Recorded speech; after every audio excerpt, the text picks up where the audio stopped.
तो लोकसभा चुनाव का शंखनाद और रामलीला मैदान में जमकर बरसे पीएम मोदी पर राहुल गांधी। इस वक्त की बड़ी खबर, राहुल गांधी पर पलटवार किया है मेरठ की धरती से नरेंद्र मोदी ने। चलिए आपको बताते हैं कि नरेंद्र मोदी के लिए राहुल गांधी ने क्या कहा।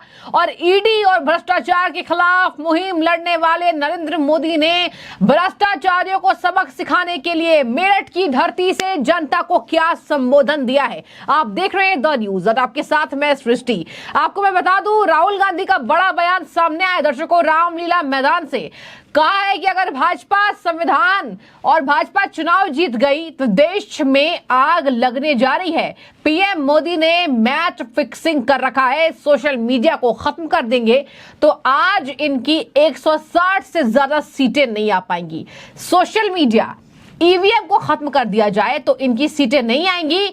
पीएम मोदी ने पूरे देश को बर्बाद कर दिया है। 40 साल में सबसे ज्यादा बेरोजगारी और भूखमरी है। चलिए प्रकाश डालते हैं कि नरेंद्र मोदी ने क्यों कहा कि 2029 में हिसाब मांग लेना और भ्रष्टाचारियों के पसीने छूटे हुए हैं। नरेंद्र मोदी ने कहा कि ये मोदी भ्रष्टाचार के खिलाफ लड़ेगा और ये भ्रष्टाचारी आज जेल में है, जमानत तक नहीं मिल पा रही है। देखिए पीएम मोदी ने यहाँ पर अरविंद केजरीवाल से लेकर हेमंत सोरेन से लेकर पश्चिम बंगाल चले जाइए, यहाँ पर टीएमसी के सभी नेताओं को लेकर एक बड़ी जुबानी जंग तेज की है और कह दिया है कि इन भ्रष्टाचारियों ने भ्रष्टाचार के डर से, जेल जाने के डर से इंडिया अलायंस बनाया है। लेकिन ये मोदी किसी से डरता नहीं है। ये बेईमानों को, ये भ्रष्टाचारियों को काला धन लौटाना पड़ेगा, देश का पैसा देश को वापस लौटाना पड़ेगा और ये मोदी की गारंटी है। देखिए दर्शकों, आज पहली बार नहीं है कि लोकसभा चुनाव में गरज उठे हैं पीएम मोदी मेरठ की धरती से। इसके पहले भी चुनावी शंखनाद मेरठ से ही हो चुका है और देखिए गजब का चुनावी प्रचार प्रसार। यहां पर सीएम योगी भी गरजते नजर आए थे। और आज दिल्ली आ जाइए, यहां पर इंडिया के कैपिटल यानी कि दिल्ली में यहां इंडिया अलायंस का जमावड़ा दिखा। यहां पीएम मोदी पर, ईडी पर, सीबीआई पर खूब हमले बोले गए हैं। राहुल गांधी ने कहा है कि पीएम मोदी ने मैच फिक्सिंग कर रखा है, अंपायर को कैसे सेट कर लिया जाता है, डराया धमकाया जाता है, वैसे ही आज नेताओं को डराया धमकाया जा रहा है। 6 महीने बाद इन्होंने गिरफ्तारी क्यों नहीं की और आज केजरीवाल की गिरफ्तारी ये कर रहे हैं, वो हमारे दिल में है। देखिए केजरीवाल के लिए कह रहे थे। मेरी बात आप अच्छी तरह सुन लो। अगर हिंदुस्तान में मैच फिक्सिंग का चुनाव बीजेपी जीते और उसके बाद संविधान को उन्होंने बदला तो इस पूरे देश में आग लगने जा रही है। जो मैंने कहा याद रखो, ये देश नहीं बचेगा। ये चुनाव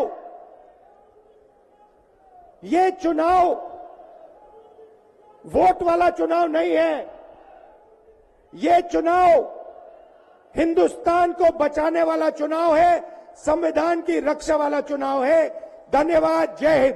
अब सुनिए जरा, चलिए पीएम मोदी के संबोधन पर आते हैं। पीएम मोदी ने मेरठ की धरती से क्या गरजे वो और किस तरीके से उन्होंने कहा है कि 2029 में हिसाब मांग लेना। अब हम एक नई योजना लेकर आए हैं और मैं तो चाहूंगा इस क्षेत्र के लोग इस योजना का भरपूर फायदा उठाएं। हमारी नई योजना है पीएम सूर्य घर मुफ्त बिजली योजना। इसके तहत आपके घर का बिजली का बिल 0,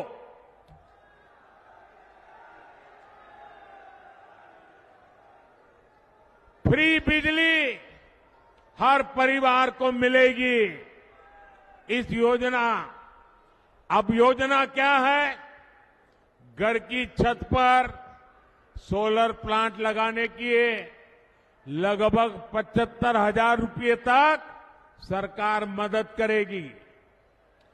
कुछ हफ्ते पहले योजना शुरू हुई है, अब तक 1 करोड़ लोग जुड़ चुके हैं और मैं वादा करता हूं चुनाव समाप्त होने के बाद सरकार बनते ही मैं इस काम को और तेज करने वाला हूं।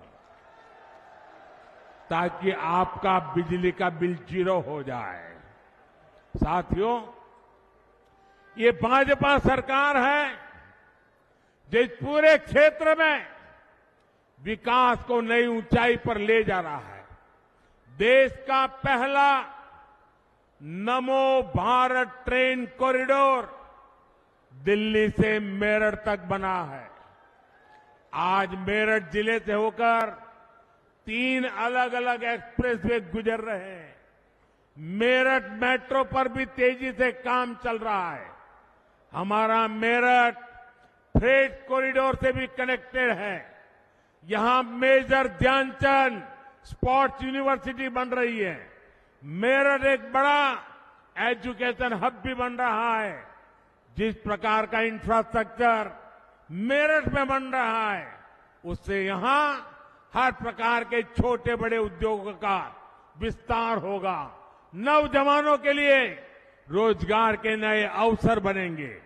साथियों, इस रैली में बीजेपी के कार्यकर्ताओं ने, आरएलडी के कार्यकर्ताओं ने, एनडीए के हमारे सभी साथी दलों ने भारी मेहनत की है। एनडीए ने इस क्षेत्र में बहुत मजबूत उम्मीदवार खड़े किए हैं। हमारे अरुण गोविल जी, राजकुमार सांगवान जी, संजीव बालियान जी, भाई चंदन जी, प्रदीप चौधरी जी, हमारे इन साथियों को भारी मतों से विजयी बनाने के लिए मैं आप सबसे प्रार्थना करने आया हूं। और इसलिए बैठ सकते हैं। इसलिए 19 अप्रैल और 26 अप्रैल को आप गर्मी कितनी क्यों न हो, वोट डालने के लिए जरूर निकलना है। वोट डालेंगे ना? और ऐसे भी डलवाएंगे ना? घर घर जाएंगे ना? आपका वोट विकसित भारत के लिए होगा। आपका वोट देश हित में और बड़े निर्णय के लिए होगा।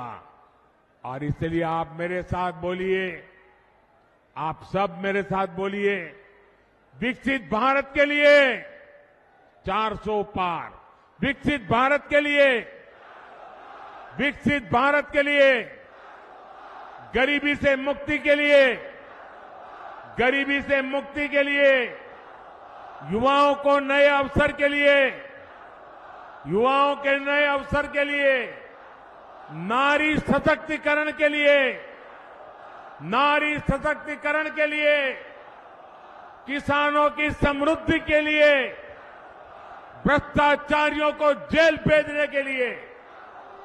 साथियों, आप मेरा एक काम करेंगे? ऐसे नहीं, हाथ ऊपर करके बताइए। मेरा एक काम करेंगे? ये मेरा पर्सनल काम है, करेंगे? चुनाव वाला काम नहीं है, करेंगे? पक्का करेंगे? मेरा काम बहुत छोटा सा है। आप घर घर जाना और हर घर जाकर के कहना, हमारे मोदी जी मेरठ आए थे और मोदी जी ने आपको प्रणाम भेजा है। मेरा प्रणाम घर घर पहुंचा दीजिए। मेरे साथ बोलिए, भारत माता की, भारत माता की, भारत माता की, भारत माता की। बहुत बहुत धन्यवाद। बीते 10 वर्षों में देश ने देखा है कि भ्रष्टाचार के खिलाफ कितनी बड़ी लड़ाई हमने शुरू की है। हमने सुनिश्चित किया है गरीब का पैसा बीच में कोई और न हड़प पाए। हमारी सरकार ने कागजों से 10 करोड़ फर्जी लाभार्थी हटाए हैं। आप हैरान हो जाएंगे। पहले ऐसी सरकार चलती थी जिसका जन्म नहीं हुआ, ऐसे लोगों के नाम पर पैसे जाते थे। ऐसे 10 करोड़ नाम हटाने की मोदी ने हिम्मत की है और ऐसा करके हमने आपके देशवासियों के 3.25 लाख करोड़ रुपए गलत हाथों में जाने से बचाए हैं। लेकिन भाई और बहनों, मैं भ्रष्टाचार पर कार्रवाई कर रहा हूं, इससे कुछ लोग बौखला गए हैं।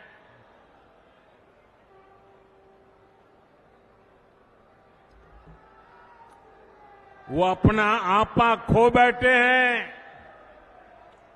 और मेरे प्यारे देशवासियों, मैं कहता हूं, मोदी की गारंटी कहती है, मोदी का मंत्र है भ्रष्टाचार हटाओ। वो कहते हैं भ्रष्टाचारी बचाओ। ये चुनाव इन 2 खेमों की लड़ाई है। एक खेमा एनडीए का, जो भ्रष्टाचार हटाने के लिए मैदान में है। दूसरा वो खेमा जो भ्रष्टाचारियों को बचाने के लिए मैदान में है। फैसला आपको करना है।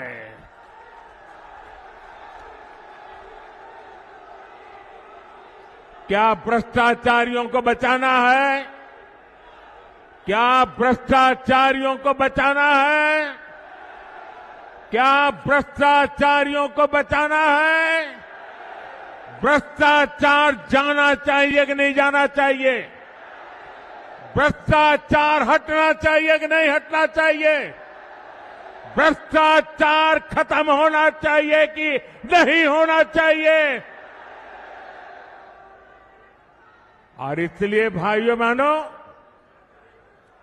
जब मोदी पूरी ताकत से भ्रष्टाचार के खिलाफ लड़ाई लड़ रहा है, तो इन लोगों ने मिलकर एक इंडी गठबंधन भी बना लिया है।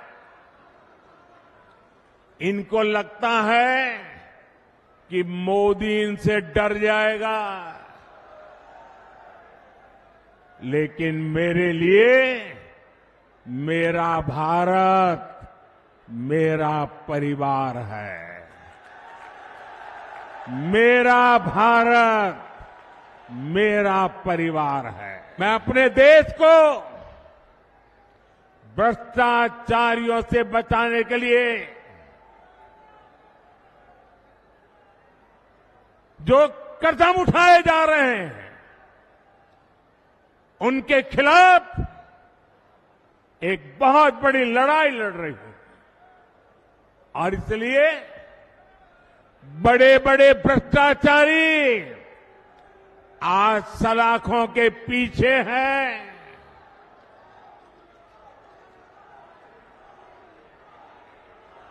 सुप्रीम कोर्ट तक जमानत नहीं मिल रही है। और इसलिए कई बड़े बड़े भ्रष्टाचारियों को कोर्ट के चक्कर लगाने पड़ रहे हैं। और इसलिए पूरे देश में आपने टीवी पे देखा होगा, कहीं बिस्तर के नीचे से नोटों को ढेर निकल रहे हैं, कहीं दीवारों से नोटों के ढेर निकल रहे हैं। और अभी तो मैंने देखा वॉशिंग मशीन में नोटों के ढेर थे।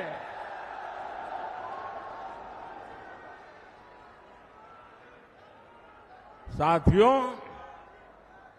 मैं भ्रष्टाचारियों पर सिर्फ कार्रवाई नहीं कर रहा, लेकिन मेरे देशवासी मेरी बात समझ लीजिए। मेरी गारंटी है, इन भ्रष्टाचारियों ने, इन बेईमानों ने जिसका धन लूटा है,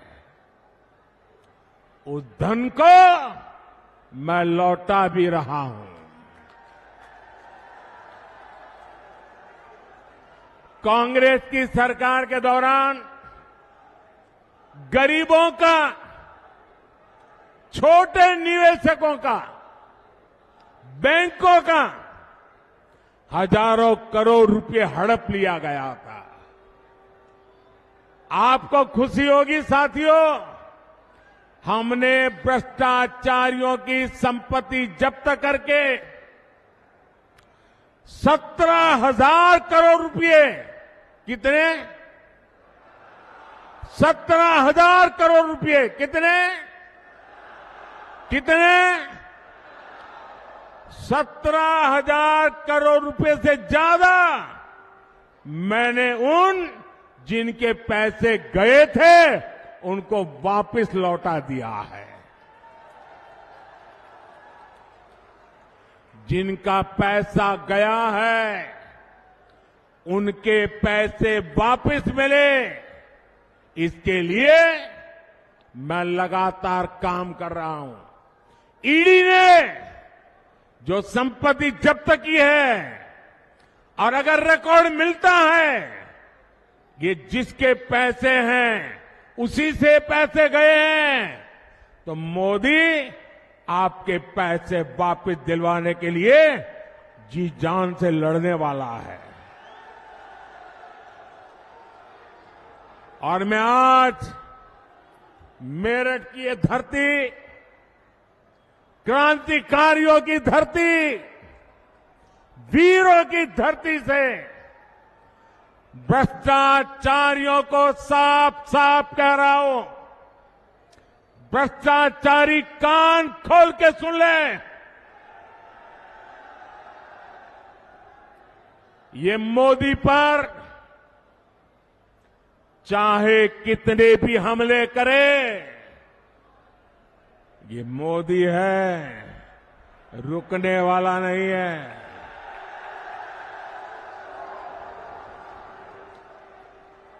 भ्रष्टाचारी चाहे कितना ही बड़ा क्यों ना हो, एक्शन होगा, जरूर होगा।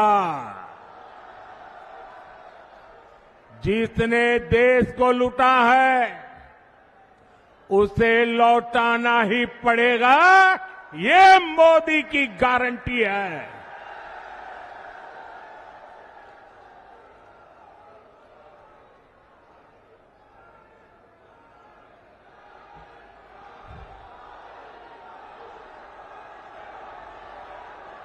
साथियों,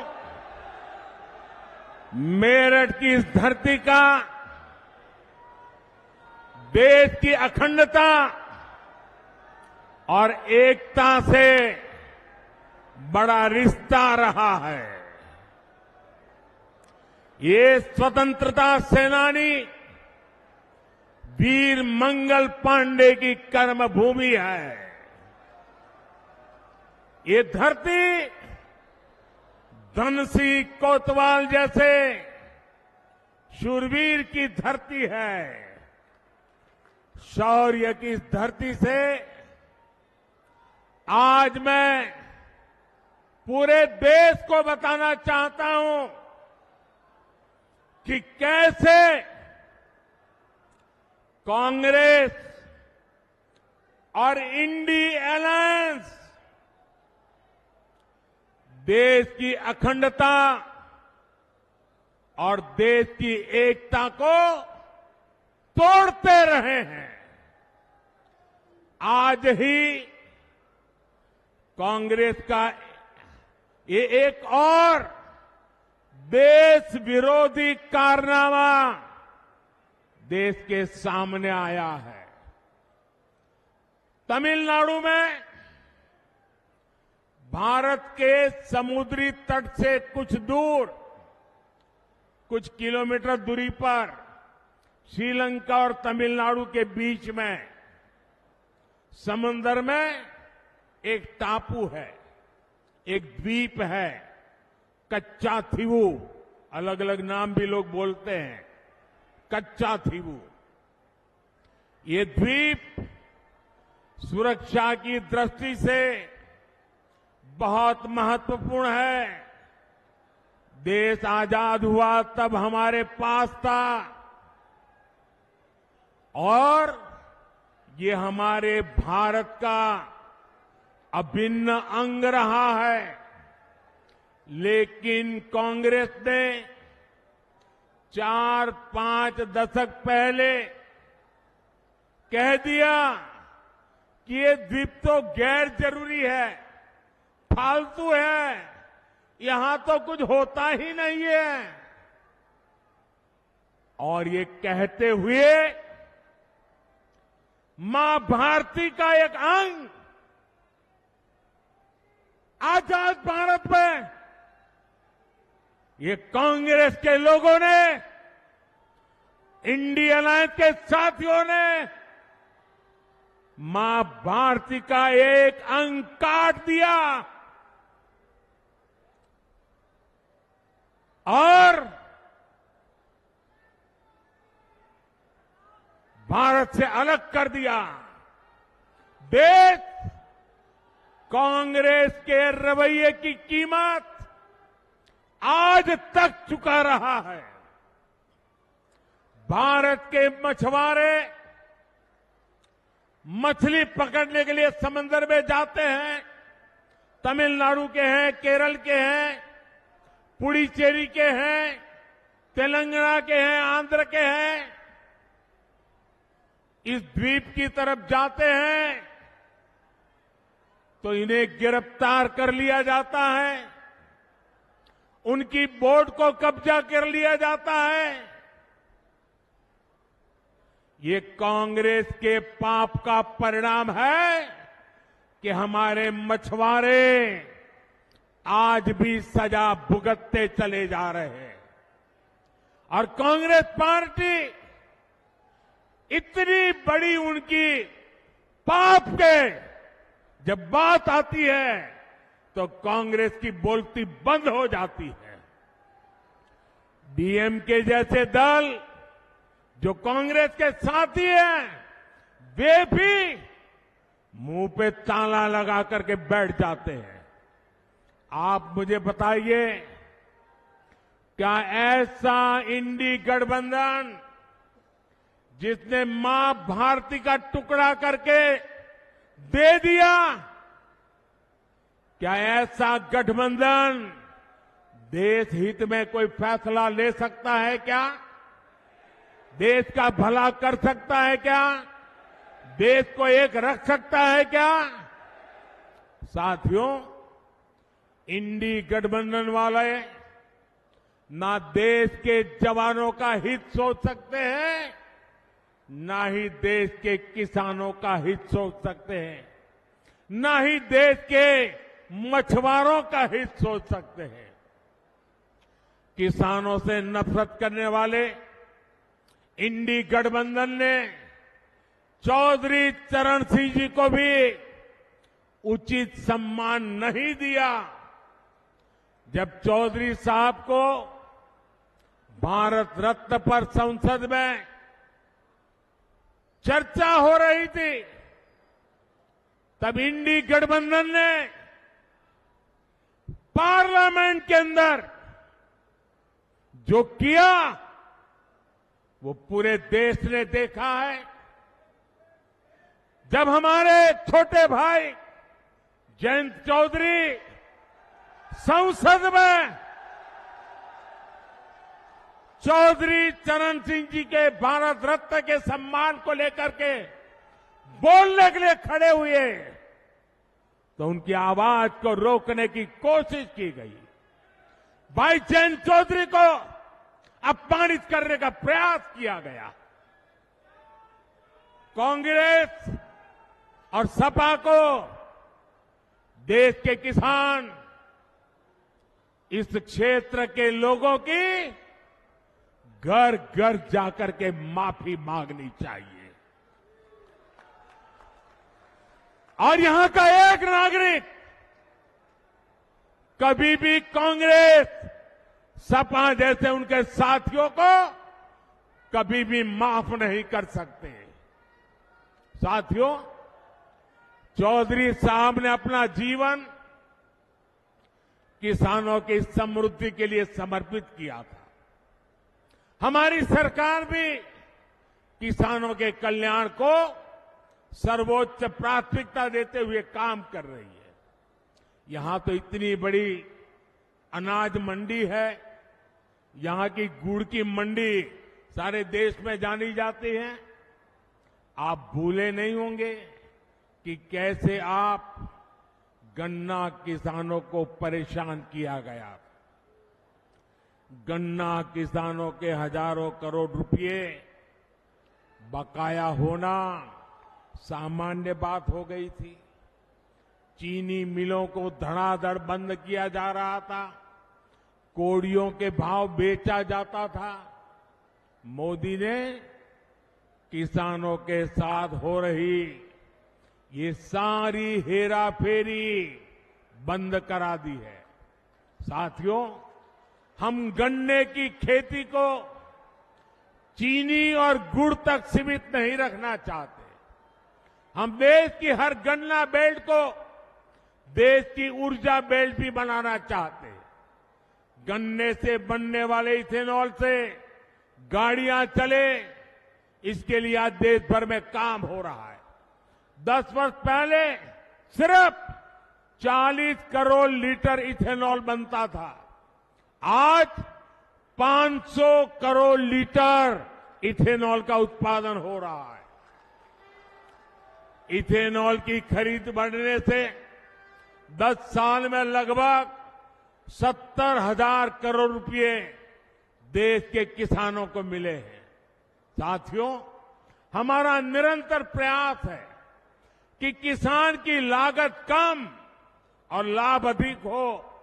इसलिए पीएम किसान सम्मान निधि के जरिए यूपी के किसानों को हजारों करोड़ रुपए की मदद की गई है। 500 करोड़ रुपए तो उससे भी ज्यादा अकेले मेरठ के किसानों को मिले हैं।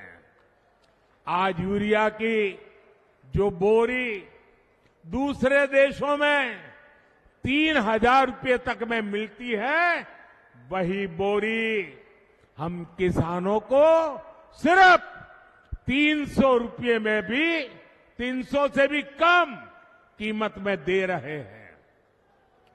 आप सभी किसानों की भंडारण की समस्या को दूर करने के लिए भी बीजेपी सरकार ने बड़ा कदम उठाया है। हमने दुनिया की सबसे बड़ी भंडारण योजना की शुरुआत की है। इसके तहत देश में 2 लाख से ज्यादा गोदाम बनाए जा रहे हैं। हमारी सरकार मिलेट्स श्री अन्न के लिए जो अभियान चला रही है, उसका भी बड़ा फायदा छोटे किसानों को मिल रहा है। भाइयों और बहनों, एनडीए सरकार आपके पैसे बचे इस दिशा में लगातार काम। कांग्रेस के शासनकाल में किसी को भारत रत्न नहीं दिया गया जो डिजर्व करते थे, लेकिन ये मोदी ने उन्हें सम्मानित किया है। पीएम मोदी ने कहा कि कांग्रेस ने देश का अंग काट दिया और ये कांग्रेस है जो भ्रष्टाचार करती रही और इन्हें लग रहा है कि ये मोदी अब इन्हें भ्रष्टाचार करने देगा, तो ये भ्रम में हैं, ये फड़फड़ा रहे हैं। इस बार 400 पार। एक बात मैं आपको और बता दूं दर्शकों, पीएम मोदी ने कहा कि किसी को पता तक नहीं था, किसी को उम्मीद तक नहीं थी कि देश से धारा 370 कश्मीर से हटेगा, लेकिन आज धारा 370 हटाने वाली बीजेपी को लोग नारा दे रहे हैं कि इस बार 370 पार। 4 जून को 400 पर। यहां पीएम मोदी ने कहा है कि 4 जून को 400 पार होगा, यानी कि एनडीए की बड़ी भारी बहुमत में जीत होगी। देखने वाली बात होगी कि क्या ये दावे पर पीएम मोदी खरे उतरते हैं। लेकिन आप देख लीजिए, अगर आप सर्वेस को देखेंगे, डेटास को देखेंगे तो यही बताया जा रहा है। और चलिए देखते हैं पीएम मोदी ने क्या कहा। पीएम मोदी ने कहा कि आज देश में 20 करोड़ लोग, जब भारत जो है, भारत की अर्थव्यवस्था 11वें नंबर पर थी और आज जब 5वें पर हमने अर्थव्यवस्था को खिसका कर रख दिया है, तो आज 20 करोड़ लोग जो है, 20 करोड़ से ज्यादा लोग आज गरीबी रेखा से ऊपर उभरे हैं। और वही कांग्रेस ने पलटवार किया कि 40 साल में सबसे ज्यादा बेरोजगारी। राहुल गांधी पहले भी बोलते नजर आए और आज देखिए उद्धव ठाकरे कौन नहीं था वहां मौजूद। महबूबा मुफ्ती, सुनीता केजरीवाल, उद्धव ठाकरे, समाजवादी पार्टी, तमाम लोग मौजूद थे। लेकिन आज आप बता दें आपको, अब केवल 1 महीने से कम समय रह गया है, 19 से वोटिंग शुरू है और यहां पर कुछ ही अब दिन इन नेताओं के पास है जनता का मन खुश करने में, जनता का दिल जीतने में। और आप देखिए यहां पर किस तरीके से भाजपा वर्सेस विपक्षी गठबंधन यहां पर जोरों शोरों से दिखाई दे रहा है। चुनाव का माहौल है, अब इन नेताओं के जुबान से केवल आग निकलेगी और हम देख रहे हैं ये आग निकलते हुए। देखिए पीएम मोदी ने यहां पर तमाम विपक्षी पार्टियों को सबक सिखाने के लिए कहा कि इनको ऐसा लगता है कि भ्रष्टाचारियों को कोर्ट से जमानत नहीं मिल पा रही है, अभी और कार्रवाई हो गई और आप घबराइए मत। जनता को उन्होंने आश्वासन दिया है कि आप घबराइए मत, आपका एक एक पैसा आपको लौटाया जाएगा। आज अपराधी थर-थर कांप रहे हैं, आज अपराधियों ने एक गठबंधन बना लिया। आज देश का पैसा लूटने वाले भ्रष्टाचारियों को, बेईमानों को हम सबक सिखाने का काम करेंगे। तो देखिए राहुल वर्सेस पीएम मोदी, एक तरफ राहुल गांधी राजधानी दिल्ली में मौजूद, एक तरफ पीएम मोदी मेरठ में मौजूद और मेरठ की धरती से खूब बोला, खूब हमला किया और कहा कि भ्रष्टाचारियों को हम सबक सिखाएंगे। आप अपनी राय रखिए, क्या आपको लगता है इस बार कौन सी सरकार, कौन सी पार्टी आने वाली है, उम्मीदें क्या लग रही है? और क्या आपको लगता है कि राहुल गांधी जो कह रहे हैं कि भ्रष्टाचार के खिलाफ जो ये लड़ाई लड़ रहे हैं ये केवल दिखावा है, मैच फिक्सिंग है, ईवीएम हटाया जाए, यहां पर सोशल मीडिया हटाया जाए तो बीजेपी को 180 सीट भी नहीं आने वाली है? आप कमेंट कीजिए कि क्या जिस तरीके से 2014 के बाद लगातार जीत हो रही है तो क्या राहुल का आंकड़ा ये सही है या फिर भ्रष्टाचार के चले यहां पर डंडों पर प्रहार जो हो रहा है उससे विपक्षी गठबंधन बौखलाई हुई है? जरूर कमेंट कीजिएगा। बहुत शुक्रिया आपका।